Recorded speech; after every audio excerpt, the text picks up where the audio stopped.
I'm from Petroleum Engineering Department, and I'm representing CITAL for this Introduction to Outcome-Based Education (OBE) training for both staff and GAs. Okay, so this slide was initially shared by Dr. Nohayati Melon from the ACS, and now I'm continuing it. Okay, introduction to OBE. At the end of this session, you should be able to do the following. Number one, to explain the concept, philosophy, principles, and application of OBE. Number two is to explain the relevancy of OBE in Malaysian higher education and its relation to UTP vision and mission, PEO, which is the program educational objective, and PO, program objective of respective department. And then number three is to apply the concept of OBE. CA is constructive alignment, and CQI, continuous quality improvement in teaching and learning. So basically this OBE, I believe maybe for the GAs, some of you might be the lecturers back in your country or back in your university, and you may have implemented OBE over there. It is just the OBE in Malaysia could be slightly different because we are actually aligning with our accreditation council, especially for engineering programs. And then also we align with the UTP vision and mission particularly. So if you think it is like applicable to adapt and adopt back to your country or university, yes, you can propose this also later. But and then if you are also lucky to be hired in Malaysia University later on, so at least you have some overview of this OBE system, particularly in Malaysia. So I will go through some of this outline today. Why we choose OBE and what is OBE. These are the most important part. And then the OBE framework in UTP for those who are working in UTP. And then constructive alignment in OBE, one of the most important part as well. Student learning time, on how we actually measure the student learning time. And then what is the CQI cycle. Okay, before we start, can you go to menti.com? Okay, can you go to menti.com using this code 152966? Can you go here? Go to menti.com and use this code and tell me your expectation of this course. You can use your phone, you can use your any browser to use this. If you are actually watching from your laptop, you can open up your Google Chrome, Mozilla, or any browser, web browser. Excuse me, madam. What was the code? 15? Here is the code. Can you see the code? Yes. 152966. Okay, madam.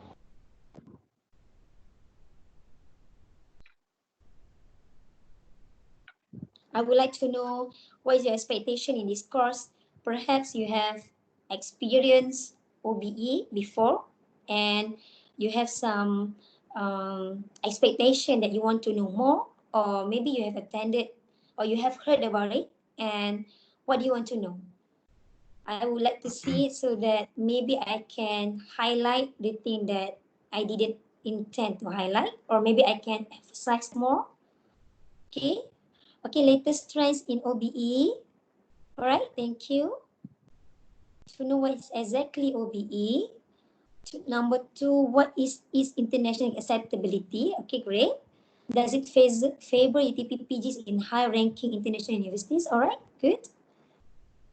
All right. So, any other expectation in this course?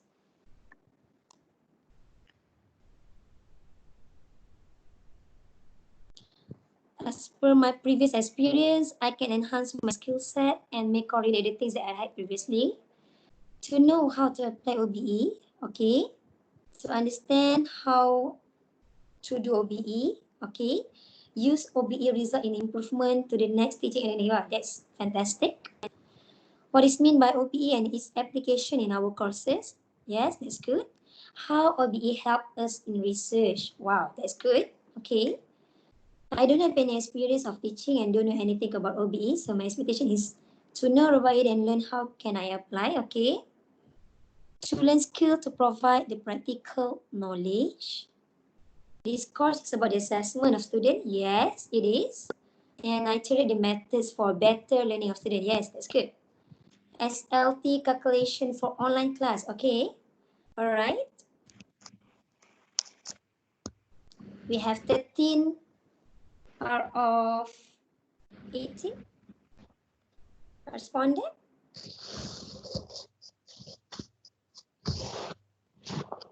for online class. Okay, because now everybody is moving into online class. Okay. So how does OBE works in online class and how can we calculate SLT and how OBE help in research? Okay. To understand OBE and its application in my upcoming courses and researches. All right.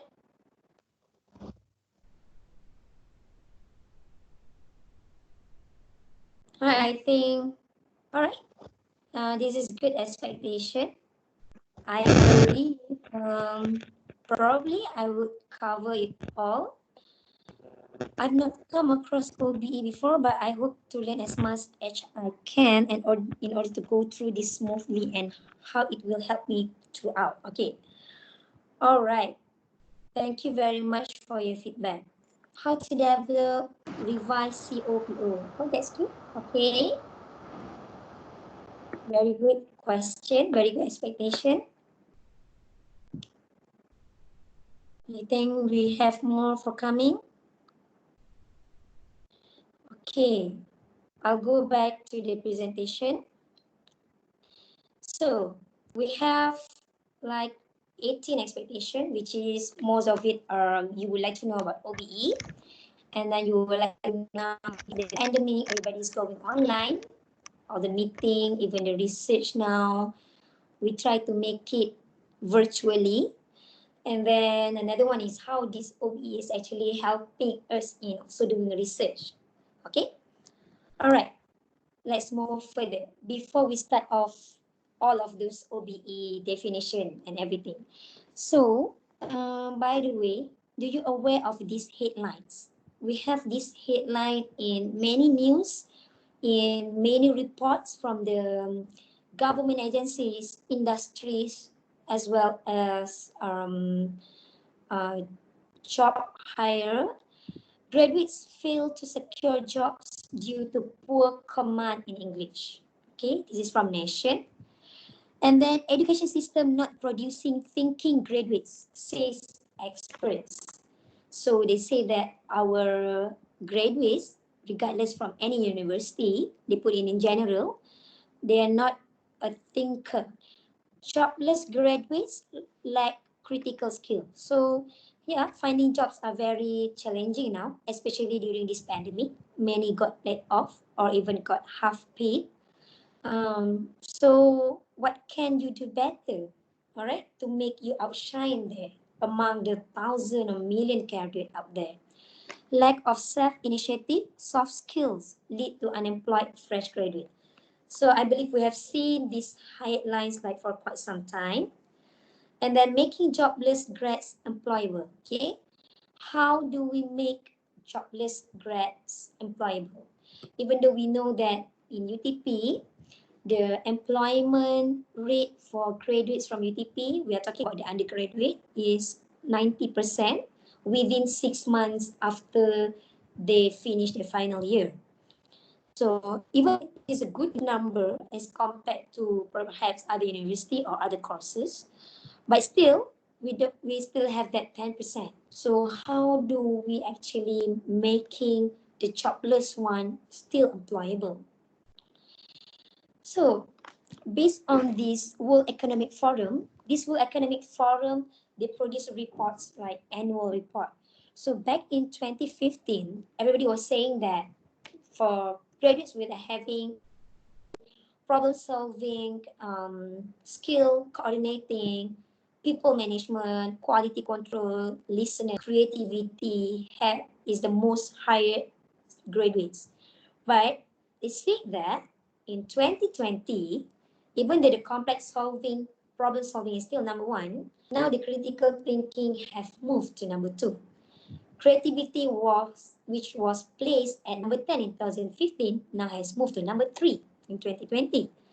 So now again goes to the other thing like people management, coordinating with others, emotional intelligence, negotiation, and all of these things are actually the skills that are looked up by the industries or by the key players, or even by the um, those who want to hire. So these are the things. They just don't want people with simply high CGPA but no creativity. With high CGPA but don't know how to manage people, means that there is no leadership skill. They want all of these skill. So the reality check, I just checked it early this morning during Sahur, and I found this the top 5 soft skills companies need most in 2019, and it is very interesting. Number one, they need someone with creativity. Number two with persuasion. Number three is collaboration. Number four is adaptability. And number five is time management. These are the top 5 skills that the companies need most in 2015. And then you can see on the right side, what are the most important skills for employees to learn from L&D programs. So they are looking into leadership from the talent developer, the light blue. From the people managers, it's also quite high. So this leadership, communication, collaboration, role-specific skills are the most important skills for employees to learn, so that the employer is expected those credit to have these skills prior to them to hire. Okay, talking about number two, persuasion. I just want to share my experience last time when I was talking to one of the funder for our MSc program. They even said that they don't look up for 3.5 CGPA. They need someone who can negotiate, which is the point number two, persuasion. Okay, they say this skill is very important because they hold the business. They want the business to run. So they want someone who is maybe not that intelligent, but intelligent enough in its engineering context, but really good in persuading. All right. So challenges facing by higher education, which is us, the minimal focus on unity values, graduate lacks communication skill, all of this we know it already. Okay, as for the lecturers or even your GA, you know when you face the students, you can see how the students are these days. Okay, maybe they have lack communication skill, poor performance on ranking. All right, and then, but with these challenges, we still need to go to meet the 21st century skills, which are the critical thinking, the 4 Cs, collaboration, creativity, and communication. All of these 4 Cs are the main thing that we would like for our graduates to have. So, something to ponder here. What capture your attention the most? We'll just cover the syllabus, attitude, help students to meet the employer's expectation, meaning that you think, okay, you have 12 chapters in your syllabus and you want to finish it.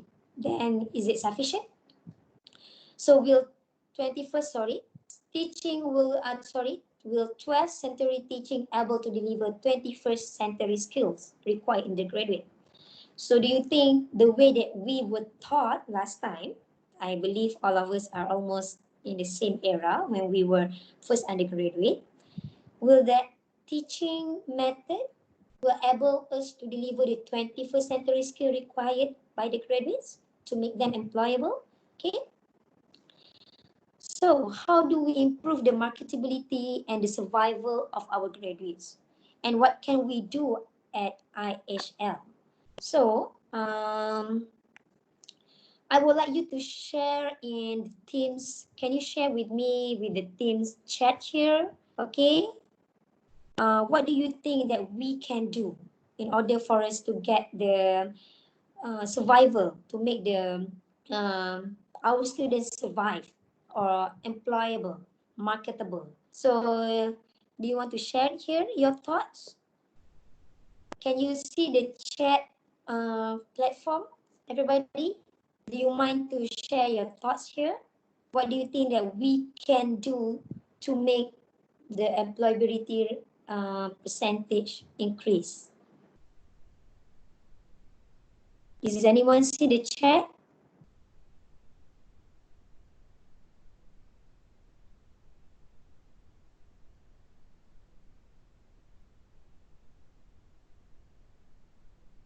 So we have around 38 now.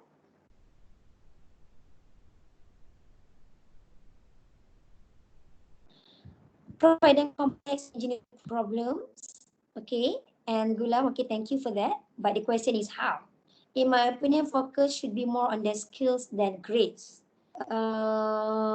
Okay, but grade is doesn't grade is actually a direct measurement of the skills. I mean, like their understanding.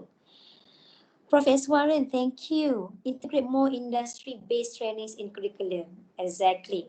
Yes, I believe yes. We as educator, we try to integrate as much as possible, even from our adjunct lectures, the involvement of our IAP, correlate skills need with lesson delivered. All right, correlate the skill, correct? Okay. So if we want to deliver some lesson, maybe you want to integrate some of the skills. Engage them in extracurricular activities, give them leading roles. All right, that's good.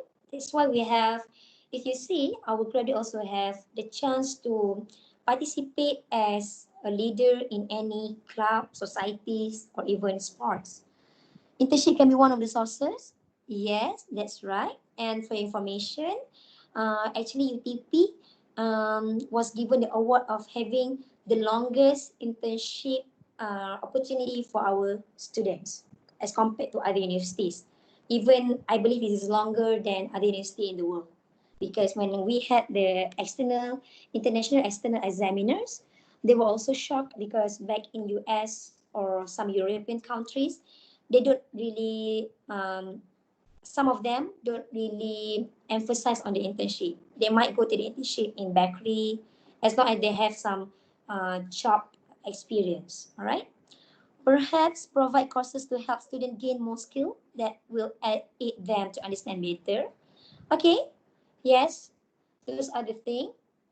Thank you very much. Okay. So why is the need for outcome-based education? Okay, in the engineering context, Malaysia is a member of Washington Accord signatories. Okay, Washington Accord, you can Google this later. I'm sorry, I cannot go through this that long because time is limited. So, meaning that if you are among the signatories, your certificate of degrees are actually sellable, or because one of the question was how OBE helps you to go for international. Okay, that was the question earlier, right? One of the expectation earlier. So if you are one of the Washington Accord signatories, your graduates that hold with this Washington Accord under the Washington Accord signatories are eligible to work in any countries that is also under this Washington Accord. So meaning that if you are from UTP, because we are WA, you are eligible to use your degree certificate to do masters in US, okay, in UK, in most of the parts in the countries, or even work there. And that in the engineering context, that makes you eligible to be called as an engineer because you are in under Washington Accord signatories. Okay, so in this engineering context, we have the guideline. So what is the need for outcome-based engineering? We refer to Washington Accord. This Washington Accord in Malaysia is actually set up by our engineering accreditation Council, EAC, and they have lined up a few graduate attributes.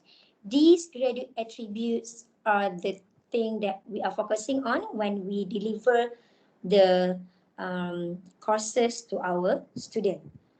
So the graduate attributes are intended to assist signatories and provisional members. Provisional members means those countries that are under Washington Accord signatories to develop the outcome-based accreditation criteria for use by their respective jurisdiction. Also, the graduate attributes guide bodies developing the accreditation system with a view to seek signatory status. So we will go through later what are the graduate attributes that govern under these signatories. Okay, so using this EAC, you if you are you graduate from UTP or anyone that under the Washington Accord signatories or graduate engineer must register with our Board of Engineer Malaysia to practice engineering and become professional engineer. So in our context, we will actually using this EAC baseline. I will tell you why later for our OBE system. So why the need of education outcome? The MQA context of MQS, Malaysian Qualification Agency. We have the Malaysian Qualification Framework. So we really look into this. Learning outcomes mean the standard to be achieved from an educational or skill training. Means to say that we have two bodies here, which are EAC for outlining the graduates attributes, and also this MQF. Okay, so all universities in Malaysia is bound to this MQF. Higher education provider means a body corporate that give you the graduate or the guideline or the SOP on how to run a specific program. Okay, so we can see that the one that we highlighted here is all about the learning outcome, and we will see in the detail later. So what is actually OBE? OBE, outcome based, does not mean curriculum based with outcomes sprinkled on top. It is a transformational way of doing business in education. So, in another word, OBE is actually an approach to education about the curriculum which are driven by the learning outcome. So anything that we do in our program, in our courses, is actually driven by the learning outcome. Okay, that the student should display at the end of the course. Like if you remember in my second slide today, I put that at the end of the lecture, you should be able to understand OBE, blah, blah, blah. So those are the outcome of my training today for you. So I will deliver my contact based on those outcome that I intended you to gain at the end of the lesson. So these decisions include curriculum content, educational strategy, student selection, as well as the most important part is assessment. So there are few, this education-based, outcome-based education was actually started decades ago, centuries ago. So you can see from the James Towers, I quote from him that education that is outcome-based is a learner-centered. What does it mean by learner-centered? Result-oriented system founded on the belief that all individuals can learn. Learner-centered here means that we have two types, learner-centered or teacher-centered. If the teacher-centered means all of the teaching and learning things happen based on the teachers. So teachers mean based on how they teach, but they don't care if the student learn or not. But if the learner-centered, which is found by the OBE, we will see that we will make sure that the student learn regardless any method implemented by the teachers or by the facilitators. So we would say that by having the learner centered, they will actually gain whatever the outcome that we will try to make them gain. Okay? So ABE addresses the following question. What do you want the student to have or to be able to do? How can you help student the best to achieve it? How will you know whether they have achieved it? How do you measure the attainment so that you can close the loop? So it is not what we teach, it is what the student learns. Okay? So if you have any question, you can just stop me. Okay? You can just unmute and ask me the question. Excuse me. So the concept of OBE. Previously, we know that we call the previous kind of teaching as traditional lecture or conventional lecture, where we have the curriculum, list of topics to be covered, which we think that the topics are important. And then we teach those through lecture, tutorial, or lab, and then we just assess student. So they just knowledge transfer from us to them. So basically, we assess them because we just want to know either they got it or not. That's it. And then maybe at the end of the day, after the final exam, they write everything and shred everything. All right? That's normally how the traditional lecture works. But now, in outcome-based education, we have the intended learning outcome. What are the outcome that we want the student to gain? And then we put it into learning activities. For example, apart from the knowledge, we want them to have a collaboration when they learn this. For example, when we talk about, I'm sorry if I'm being biased in the engineering. I don't have much experience in engineering. So, for example, if you are working as engineer, or I believe in any area, you need to collaborate with others part.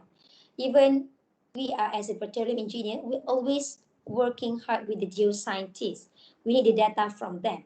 So how do we actually nurture the students to get used or to collaborate with someone with out of their scope, out of their circle, out of their engineering program? So by having these learning activities, we want to embed them while they are learning. And then, last but not least, we test them with some assessment. All right, the assessment could be any of those assessment that we used to have, or we can have maybe presentation assessment, any other thing that could be actually measured back to the outcome. If the outcome is this, you should assess through this way. We will see that later. So as I mentioned earlier, this thing is not, teaching and learning is not just a knowledge transfer, you know. So student will ask, okay, how many topics are left? How many weeks are left? They just ask that. If just a knowledge transfer, they want just to finish it as early as possible, and that's it. But actually, what they have learned is not how much that we should learn. Okay. So this is the difference between the content-based learning, which is it used to be a traditional way, and outcome-based learning. Last time when it was content-based learning, we used to have passive students, most of them. Most of them is just sit and listen. Maybe 10% would dare to ask question. Okay, if you're talking about Malaysian students, maybe they are shy enough to ask, in the lecture hall and big lecture room. But now when we do that outcome-based learning system, we have active learners. Maybe they not only ask from us, they will ask from their peers based on the activities that we craft during the lecture, during the class. So other than that, we have syllabus as rigid and non-negotiable. But then in outcome-based, we have learning programs seen as a guide. So they can see the transition to a transition of their learning program. Teachers or trainers responsible for the learning, but now in outcome-based, learners take responsibility for their learning. Previously, we teachers will ensure that the syllabus are covered. But now, we will ensure that the learners have covered that and understood that, and they are responsible for their learning. So we call that from teacher-centered to student-centered, as I mentioned earlier. So the traditional teaching, teachers owns the knowledge, but in the student-centered, student learn as much as possible. In the TCL, teachers bring the content and answer, but now teacher will be as a coach who asks question. Sometimes the student will ask the question and the other student will answer the question. So this is the overall OBE framework. Okay, we start with the green one on the left, industry we will start with the outcome first. What are the outcome? Number one is the IHL, Institutional of Higher Learning. All IHL must have mission and vision. So is anyone here remember what is mission and vision for UTP? Okay, we have one mission to be the, okay, you better Google later, all right? You better see the one. We want to be the technology leader, all right? Then in the mission, we want our graduates. One of the mission is we want to have the graduate that is well-rounded. Well-rounded means is not only a success in the academy, but also excel in other skills, all right? And then due to the mission and vision, we do have program educational objective, and then we do have the program outcomes, okay? And then that one is the program, means that, for example, if you are from chemical engineering, you will have your own PEO, and then you will have your own PO. And then for each courses that is taught under each courses that are taught under chemical engineering, they will have their cross learning outcome. Cross learning outcome was like the learning outcome that I put in the slide 2. Okay, right after that, one of the input for the outcome is the industry and professional organization input and feedback. Like just now when Prof. Warren was sharing that we have the integration between the industry and university. Okay, so we do have their input that makes us craft our PO, PO, and CLO. And then right after the course learning outcome, we do plan and delivery those accordingly. And after we deliver, we do have the course assessment. Then we assess if the program outcome is achieved, if the institutional assessment is achieved. Then from all of this assessment, we will see is there any continuous improvement required. Okay, so all of these things are actually a closed loop based framework, so that we will always monitor how good is our mission and vision, how good is our program educational objective, program outcomes, and also the CLO. So if the thing that, for example, if the industry input somehow change because the changes towards IR 4.0, definitely we will change our PO and certain CLO, so that we will meet the aspect that required from the industry or from the stakeholders. Okay, now for those who have taught before, reflect on your own teaching practice. Does it fit the OBE definition? If you recall, either you are academics or either you are GA, okay, when you try to teach the students in tutorials or in the labs or even in the classroom, do you think that you practice OBE in your class, like the student-centered, which is not you are the one who give the question and give the answer? Or have you gone through the lab that, okay, this is how to run the valve, how to run the pump, which you don't ask them to maybe watch another video or think on how to solve the problem if there is some problem in the lab. All right, so try to reflect on your own teaching practice. Okay, so far we have gone through half of it. So what are the attributes that we want in our graduates? I will proceed on this.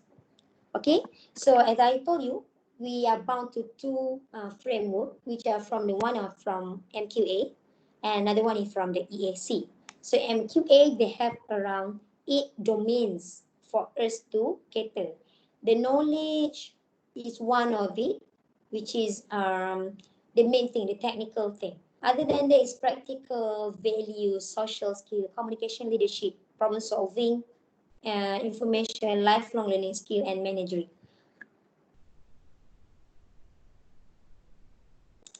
Right? Okay, I don't know why it's hang. Okay, do we have questions here? Yes, madam, I have a question. Yes. You mentioned that the traditional learning is, no more appreciable. So, without content completion, is OBE method emphasize the learning with the limited stuff or limited content? Limited stuff and limited content. What do you mean by that? If the syllabus is not complete within a semester, so Mm-hmm. still OBE emphasizes the learning based on the incomplete syllabus, or the syllabus is also necessary. Oh, okay. You are talking about the completion of the syllabus. All right. So normally, we will design. That's why for any academics. By the way, thank you for the question. For academics, normally we will design or plan the teaching throughout the semester in very early semester, sometime before the semester start. So, for example, in week one, what we are going to do in week two, week three, until if we are talking about UTP, we are now only having 12 weeks, 12 weeks semester. So, if you as an educator, you should be creative enough to fit those syllabus in these 12 weeks. And if you found that there are some of the thing could be integrated together or could be run maybe out of classroom, maybe by flipping it, all right, that one you need to read further, or I can share you if I have some time later.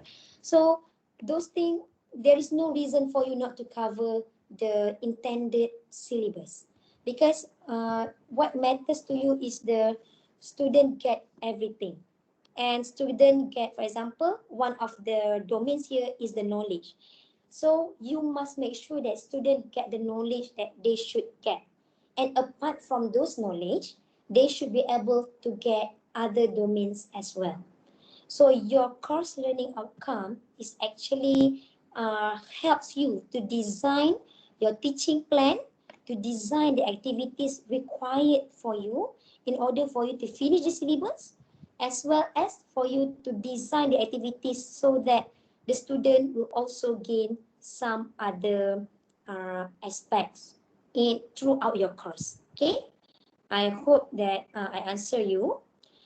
Okay, just now it was from MQA. Now we are talking about EAC 12 graduates attribute. Now MQA just now have 8. Now EAC, the Engineering Accreditation Council, which we are bound to under the Washington Accord, have 12 graduate attributes. So actually, if we compare this EAC and MQA, this EAC is actually supersede the MQA. So for engineering program, we are all following this EAC graduate attributes. But for the non-engineering program, they always meet match with the MQA, and sometimes they also follow this EAC. But they are not, it is not mandatory for them to follow EAC. Okay, so we can see that from this, we would like to have these 12 graduate attributes.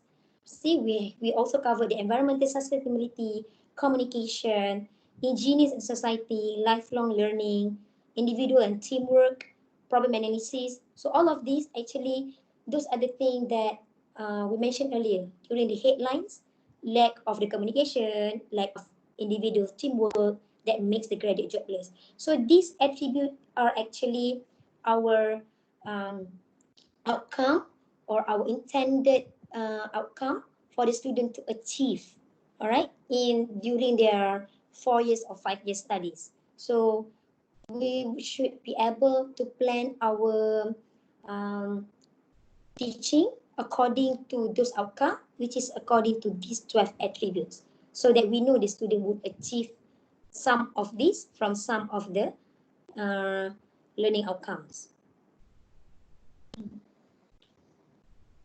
I don't know what happened, it's just hang. I hope that you can see from here as well. So, a systematic approach in curriculum delivery that focus on a set of intended goals is the summary of it. Okay. So the block of the curricular, all right, the curricular.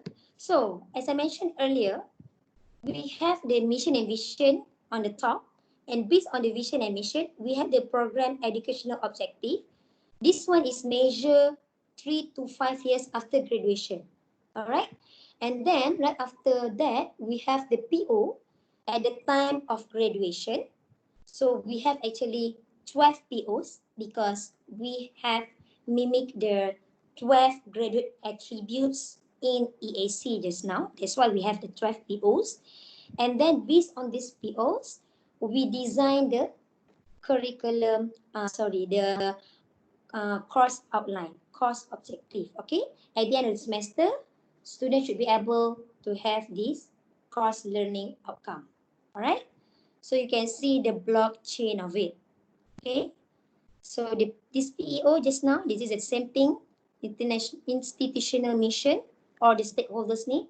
We design the PEO, from PEO become the PO, and then become the CLO. So here I give you the vision and mission of UTP.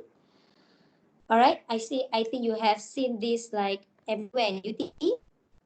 And then, so how does your PEO model looks like? You remember the triangle just now? The top one is the PEO. PEO is measured after 3 to 5 years upon the student's graduation. So this is just an example. This is not a necessary thing. Some program may have only 2 PEO. Some program may have 3. All right. So number one, maybe the professionalism of the PEO. They will say that we will cover the PO number 1, number 2, 3, 4, 5, 7, 10, and 12. And then another PEO statement will cover again PO number 7, then 8 and 6. And another one will cover the rest. So we can see that from this PEO, it will be measured through this 12 attribute. This 12 attribute is everywhere inside this professionalism, societal engagement, and also continuous personal development. Societal engagement, as commented by Dr. Anna just now, yes, we do have. That's why we put the CSR for our students so that they can have the societal engagement, which we could achieve our program outcome number 6, number 7, and number 8. So this program outcome, okay, I will go through one by one very briefly. So this program outcome is describe the attribute of the student expected to attain at the time of graduation. Okay, remember the first one was PEO. PEO will be measured right after 3 to 5 years of graduation. But this program outcome will be measured at the time of graduation. Okay, so we have some timeline to measure the student attainment. And then this program outcome will comply the 12 generic attribute in EAC manual 2017. And this program outcome will directly map to the relevant courses and explicitly map to the course learning outcome of the related courses. So this is an example of a chemical engineering. They have 2 PEOs, all right? And then the program outcome, they have actually 12 here, all right? They have 12 here. Okay, so if you see here, yeah, this is 12 here. It just doesn't appear when I project it, all right? So now at the course level, not at the program level. For example, it's a chemical engineering program. At the program level, we have 2 PEOs and 12 POs.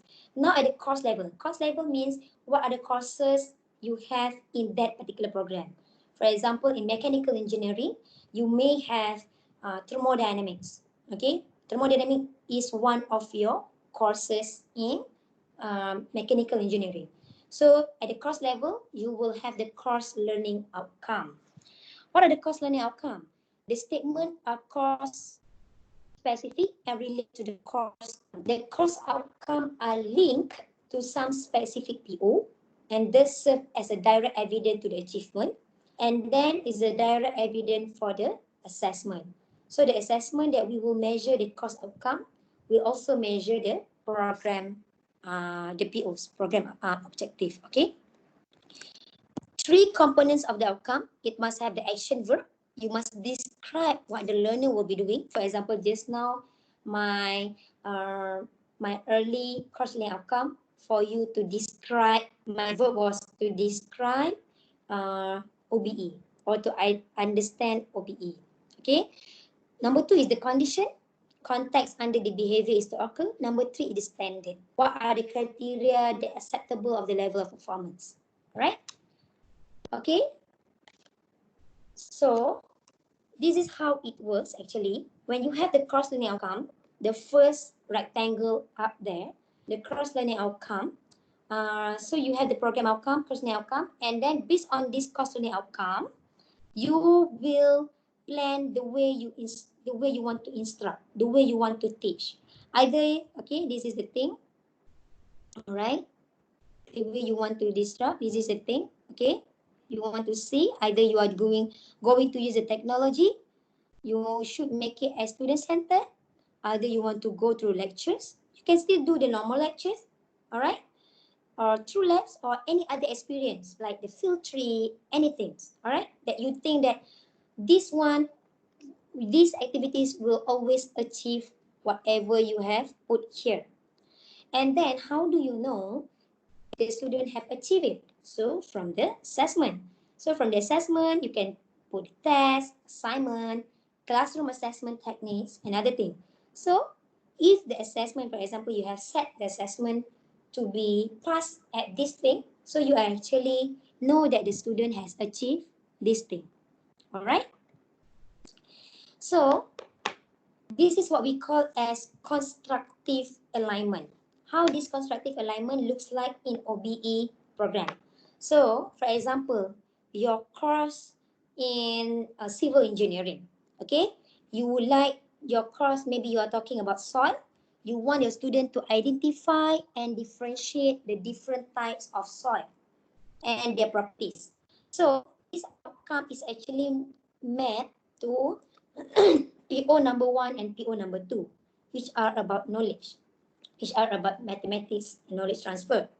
So the methods of delivery here is through lecture and lab work. So the assessment that you want to put here is a short test and lab or work. All right. And then number 2 is to conduct the lab test for determination of the soil.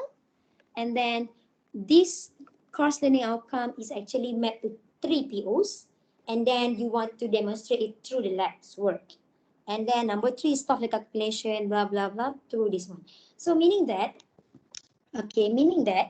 you are actually having the program outcome that is measured through one of your courses. That's why you are having few courses in one program. Okay.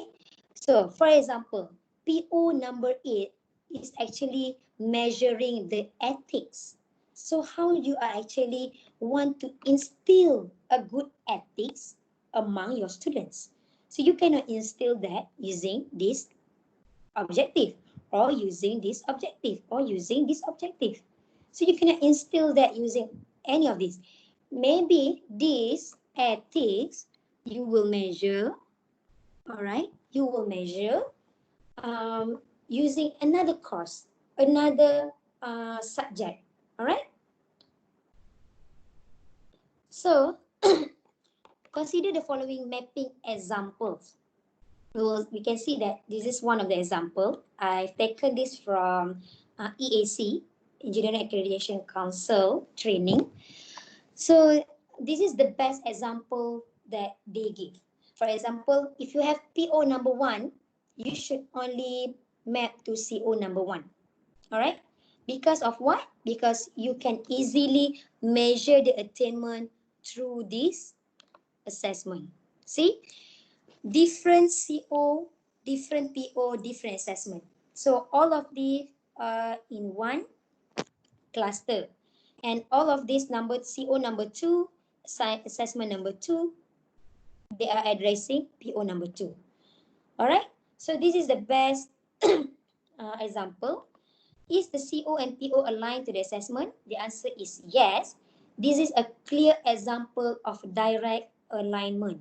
One CO to one PO to one assessment. All right. Because of what? Because you are easily checking either this PO has been achieved throughout this assessment. If you have one PO with different assessment, it will be very hard to measure.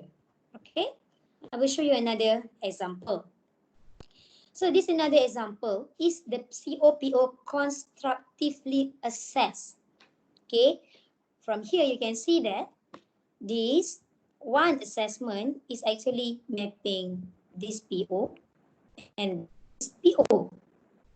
So how do you measure this assessment is mapping to which PO? Unless, for example, in this, okay, I'll give you the answer first. The answer is no, because we have CO1 mapped to PO1, PO2, and even PO10. So how do you know that your test is actually answering the objective of the program? So you don't know, all right? Okay. Number two, same as assessment. Assessment one is used to measure two or more COs. So here, assessment one is again assessed here. So which one is actually you are measuring? So you don't know, all right? This is very explicit. Even when the auditor come, you cannot clearly show the evidence that you have achieved the intended outcome through this assessment. But then the auditor will say that, how do I know? Because you are using the assessment, the same assessment, for different outcome. All right? Okay. So, even from here, what can you deduce from the result? All right? So, for example, in FYP, here, you have all 90% at all PO. What does this mean? Okay, this means that all of these FYP, they have only one type of assessment. One type of assessment. How that is possible? For example, again, PO number 8. Can one assessment measure ethic? Okay, if I were the auditor, I can easily say that you don't achieve and you are not accredited for this EAC. All right. So same goes to others. This one is integrated design project. It seems that you have two types of assessment. How come these two types of assessment could measure so many POs? Same with this subject. Okay, look at this subject, project management. Okay, so at least project management, they have three different assessment for three different POs. So this is the best as an earlier example. So you should have, for every outcome, you should have different assessment so that you can easily measure that.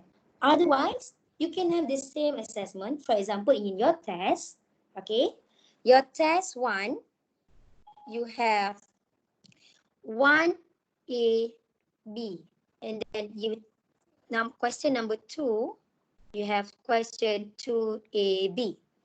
This one measuring PO number 1, this one measuring PO number 2. Okay, if this is the case, then you can do it. All right, so at least you know the mark. For example, you allocated here is 25, allocated here is 25. So if the student got here 20/25 for PO1, all right, this is a 80%. And then maybe here student just got 15/25. You just spent 70%. All right. How to constructively align learning outcome to instruction and assessment. Okay. So if you are having in your course just require the students to remember and understand, you may test them through listening or through the text or writing. If your course having an applied system, which are, for example, like labs, or maybe some maths, all right, some mathematical. You can make them view the image, movies, exhibition, demonstration. Or if your course require you to design, to create, maybe you want them to have a role play, you want them to have the model real experience or direct experience. So these are the examples that you can do in your class. All right, the course level, multiple modes of delivery. All right, okay. Here, I will show you. Okay, thinking of one learning outcome for your course, you can later give an example. What are the teaching and learning activity that you will carry out with the students and how you will assess that?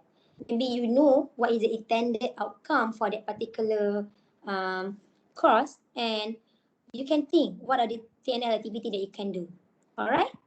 Okay, now we are moving into the last part of OBE, which is the student learning time. All right, I will go straight to this calculation using the latest um, EAC manual. Okay, last time we used to have we say that face to face is one of the main criteria that should be met by the academics, by the lecturers, by the tutors. All right. So here, for example, this course have a lecture. I'm just giving the example of 14-week semester. A lecture of numbers of hours for the lecture is 3 hours per week. So if you time with 14, you will have 42 hours. All right. Okay. And tutorial, you will have 1 hour each week, which you will have 14 hours for one semester. And then, for example, in your case, you don't have any lab, and then you have an independent thing to do, 2 hours. Maybe you have given them some other thing. And others, a project or industry visits, all right? How much you would like to spend for them. And then the student learning time here is 124. 124 is divided by 10 to get it 12.4. And if you divide by 4, you will get 3.1. Because Malaysian currency is here, 40 national hours equal to 1 credit. But in UK currency, 10 national hour according is equivalent to 1 credit hours. So it varies depending on how the country set up. All right. So here is another example. All right. Normally for the lecture, if the lecture is 1 hour, we will say that the student require self-study. We normally say is times 2. Okay. If your lecture is 3 hours, then students should study themselves for another 6 hours. Okay. And then, but for some final exam is not here from the MQF. If 3 hours for final exam, student actually require 10 hours for their self studies, a minimum. All right. So this is the best example again. So here we have, for example, course learning outcome number 1. You have 10 lectures. So you would say that 10 hours face to face. So you times 2, you get 20 hours of non-face to face. So this face to face now, you can, according to the EAC manual, you can have it face to face, face to face, a physical face to face, or you can have virtual face to face, or you can even have flip face to face. So it doesn't really matter. This one can be lessened up. This one can be added up. All right. So the total will be 30. So for the tutorial, you will have, for example, 4 hours. This one only times 1 for the tutorial. And because student is doing themselves during the tutorial, maybe they want to revise back to their room, they need another 4 hours. And if they have lab, definitely they only spend the face-to-face lab for 2 hours, and they don't spend anything else other than that lab. They don't do lab at their home or at their room. So the total is 2 hours. Okay, and then that goes same for the other course learning outcome. Okay, and then we will see now the assessment. If the test given is 30 minutes, So we'll project the student to have, this one is times 3 for the assessment. They need to study 1.5. So we will see that. All right. So in total, we do have in the lecture, the teaching and learning activities, we have around 107.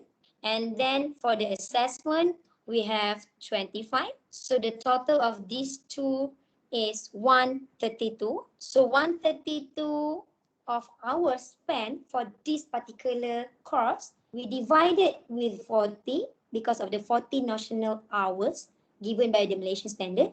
And then we got 3.3, which is equivalent to 3 credit hours.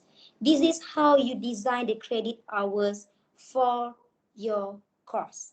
All right.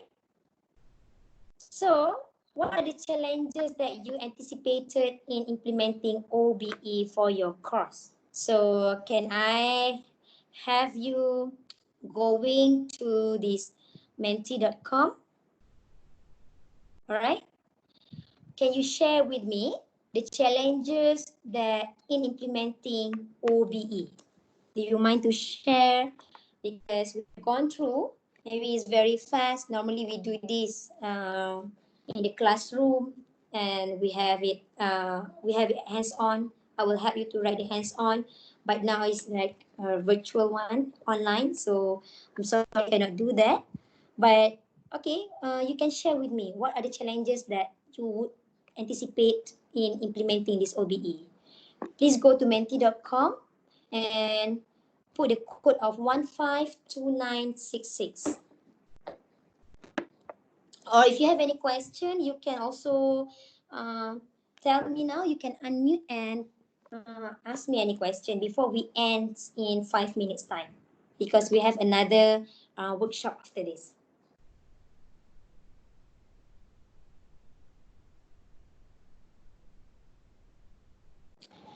Receptiveness of the students. Okay, meaning that the student may be ready or not ready, right?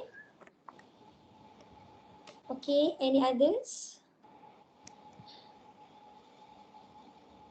Is there anything else that you would like to share? Quality assurance. Yes, quality assurance, definitely, because the workload for the faculty, because this is really related.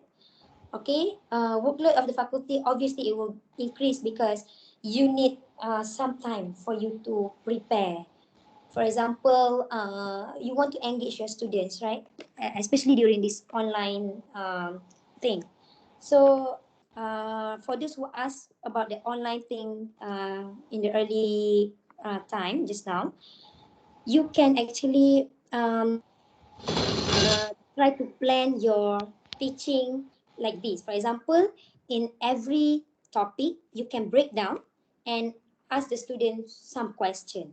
Okay, it's still part of your teaching, but you want to see their understanding for what they have gone through with you. Okay, but then definitely your workload maybe increase around 50% because you are actually finding out the best way to test their immediate understanding.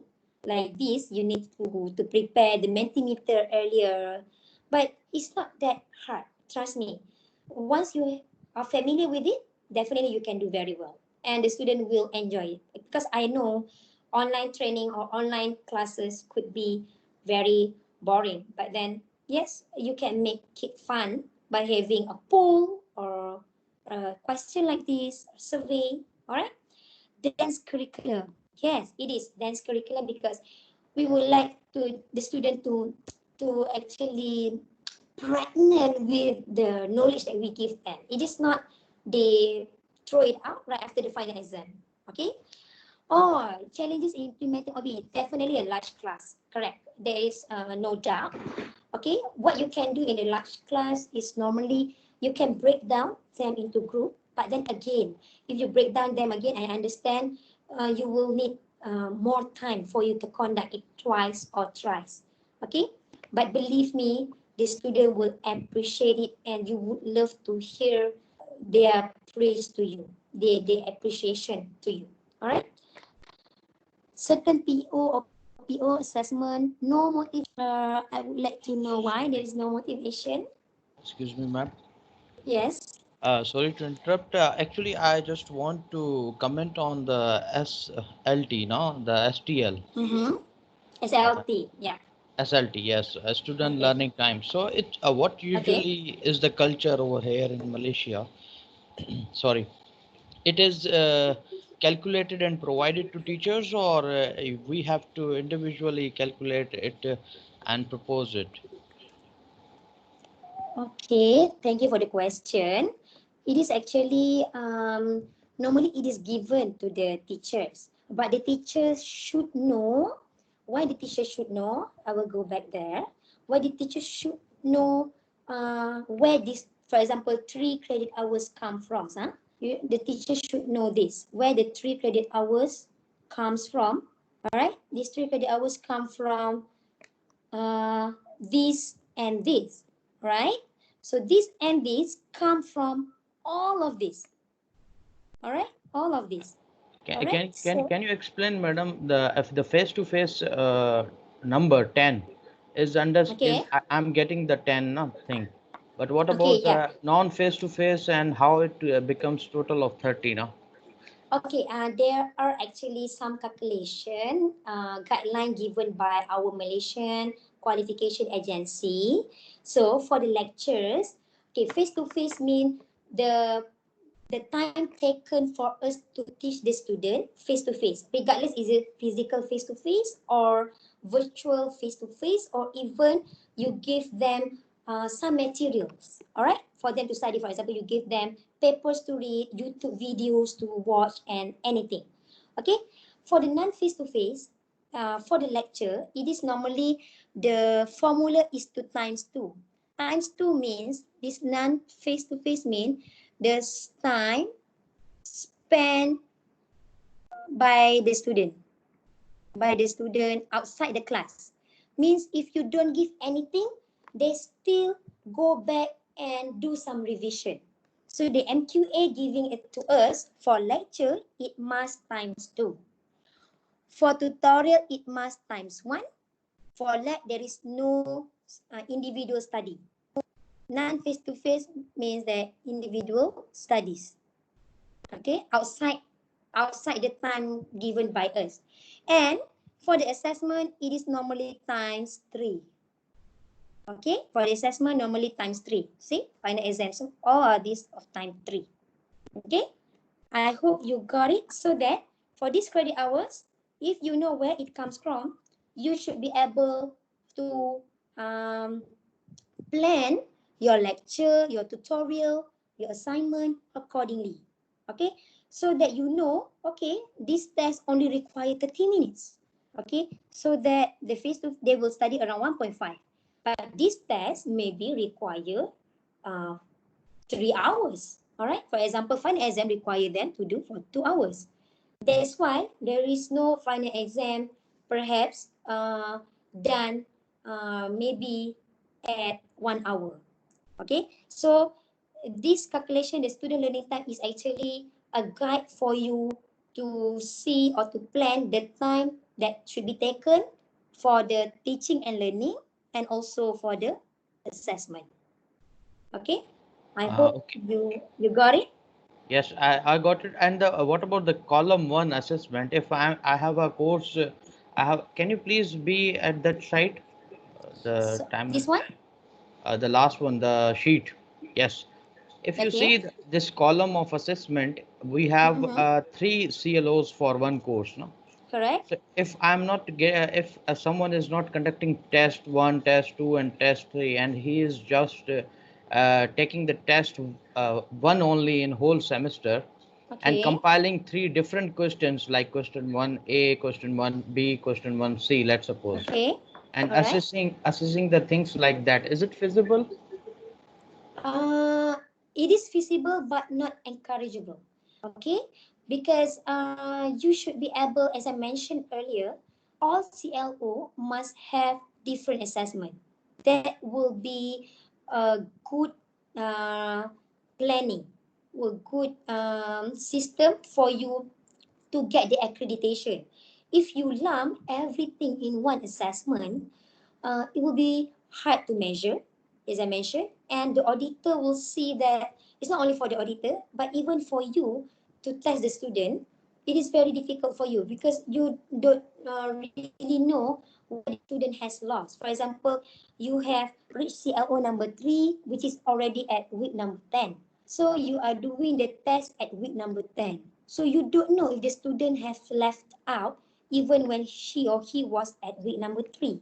So it is not encourageable for us to do that. You can have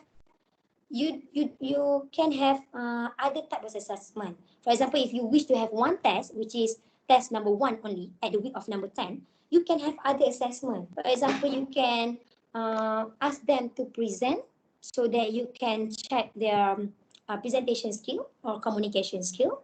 All right. You can have other type of assessment like group discussion. Maybe the group that would have a very comprehensive discussion, you will give the highest mark, something like that. So assessment type can be anything, but one assessment is for one CLO.